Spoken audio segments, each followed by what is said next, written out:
Magandang umaga mga kabay. So meron po akong approved repair dito mga kabay, 39182 letter E. Ang papalitan po ito, o-ring, connecting rod, bearing, seal, tapos carbon brush. Ayan. So ayan mga kabay, binaklas ko na po, hindi ko na pinakita. So yan, lilinisin ko muna mga kabay. Papakita ko sa inyo mga kabay kung paano ikabit yan kapag nalinis ko na po yung mga grasa-grasa niya tsaka langis. Yan. So abang-abang mga kabay. So yan mga kabay, nalinis ko na po. So iuna natin ang kabit yung seal mga kabay. Ayan. Yung pagkakabit nito mga kabay, pag ganyan po. Ayan.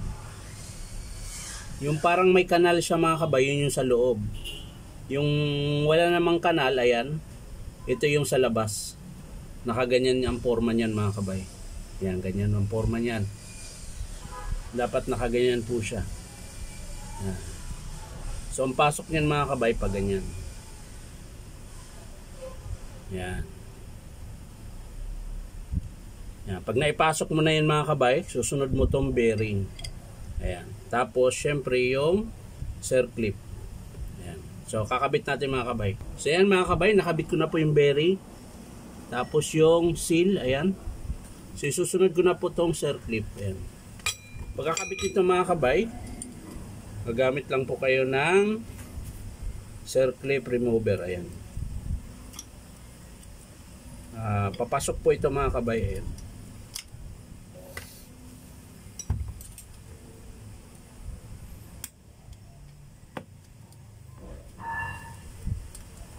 So yan mga kabay, yan na po yun. So ang sunod mga kabay, palitan natin yung o-ring ng piston. Ayan.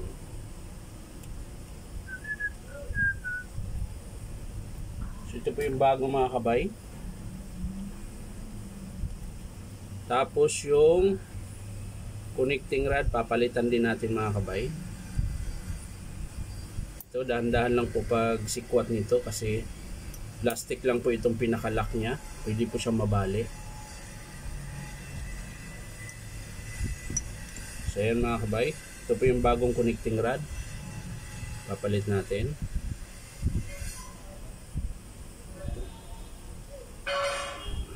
Ayan.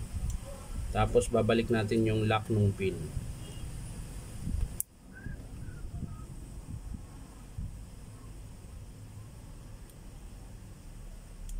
Ayan.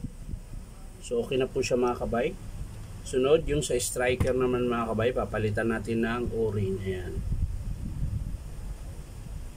So ito po yung bagong o-ring niya mga kabay. Ayan. So okay na po.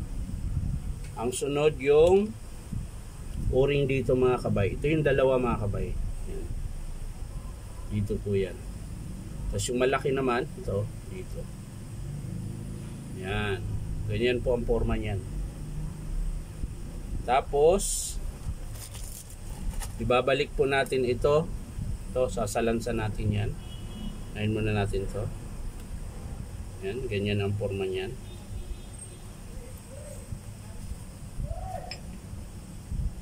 Tapos ito muna. Yung maliit na spring. Ayan. Tapos yung malaki.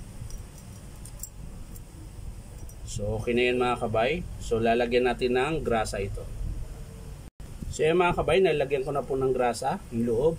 So babalik na po natin yung striker. Yung nakausli mga kabay, yun po yung papunta sa labas ng spindle. Yun po yung tumatama sa bala. Ayan. Ayan. Tapos sunod yung connecting rod na may piston. Ayan. Pag ganyan po yan.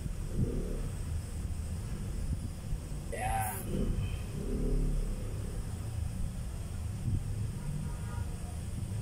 So yan mga kabay, okay na po. So ang sunod naman mga kabay, dito. Ipapasok na po natin yung spindle tsaka connecting rod. Ayan. So ganito po yan mga kabay. So ganyan po yung tamang pagkabit niyan mga kabay. Halos yung bungangan, yung butas nito halos pantay lang po siya dito para po hindi kayo mahirapan pagpasok ng crankshaft. So pagpasok nito mga kabay, mauna muna ito. Ito. Ganun po yung posisyon niyan mga kabay, pag ganyan. Yan. Ganyan po yung posisyon niya. Yan. So ipapasok natin to dito mga kabay. So yan mga kabay, napasok ko na po. Ayan. So ang next ito mga kabay yung circlip niya. Ayan. Ito pa rin yung panggagamitin nyo mga kabay. Bali papasok po yan. Ayan. Hindi po siya pabuka. Ayan. Tapos sabay pokpok lang malambot. Ayun, lumabas. Sayang nakabutse.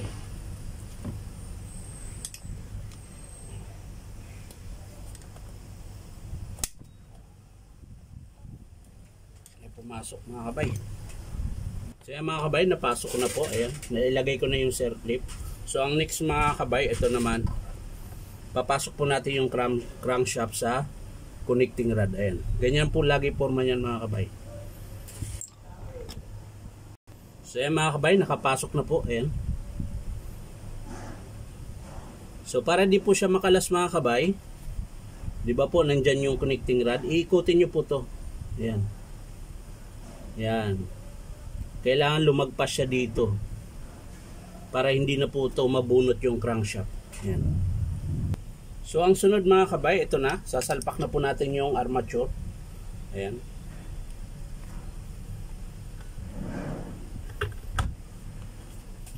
Ayan. Tapos syempre i-screwhan natin.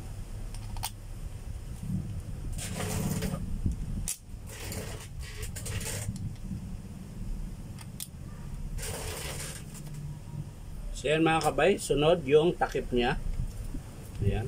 Or baffle. Baffle ang tawag kasi nito sa pag pinasok mo na siya dito. So ito muna, hihigpitan din natin mga kabay.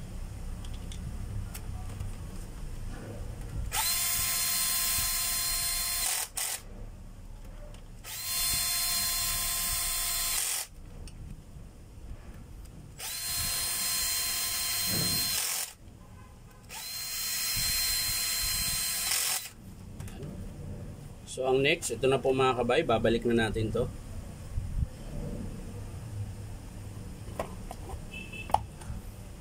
Yan. Siyempre yung screw na 4.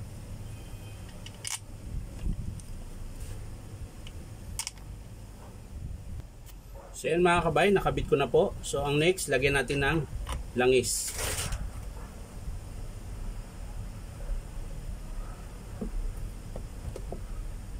So yan mga kabay, nalagyan ko na. So babalik na natin yung takip niya mga kabay. Yan. So yan na po yung forma niya. So ang next naman ay yung carbon brush mga kabay. Nakabit na po natin yung carbon brush.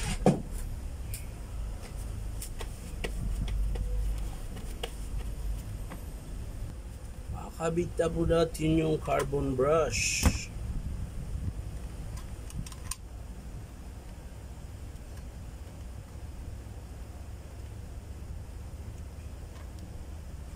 So yan mga kabay, nakabit ko na po. So ito na po ang susunod. Tapos ito.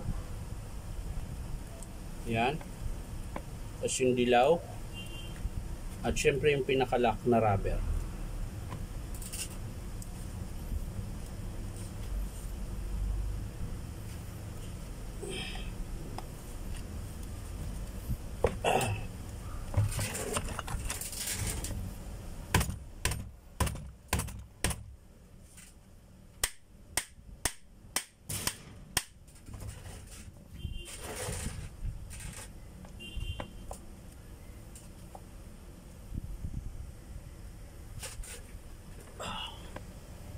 So yan mga kabay, nakabit ko na po yung dulo.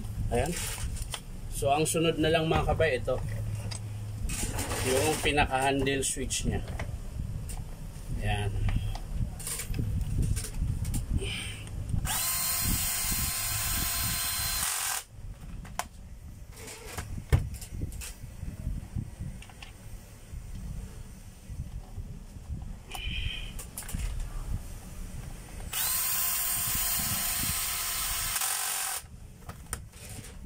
So yan mga kabay, tapos na po.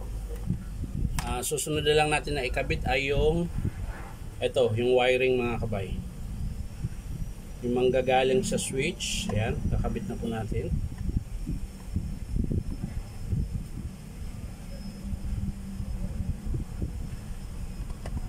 At syempre yung sa variable niya mga kabay. Ayan. Ito po yung sa module to mga kabay.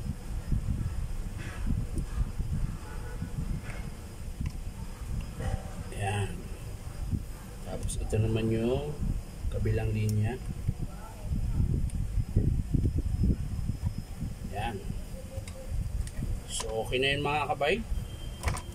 Tetesting na po natin bago natin isara kung gumagana.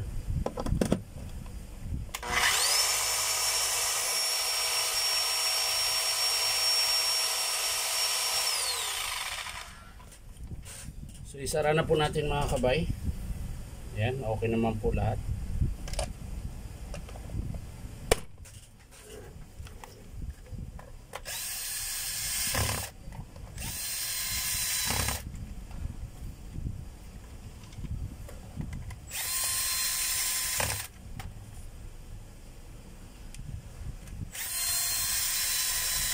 So ayan na, okay na mga kabay. Titesting na lang natin yung hammer kung malakas. So ayan mga kabay, titesting po natin yung sa hammer.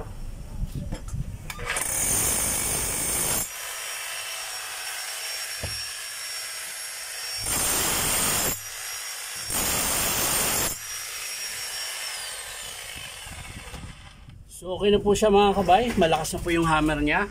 So maraming salamat mga kabay sa panonood. At pa-like and share na rin po. At syempre subscribe nyo po ito aking YouTube account na Inom Tabay. So maraming salamat mga kabay. Bye bye.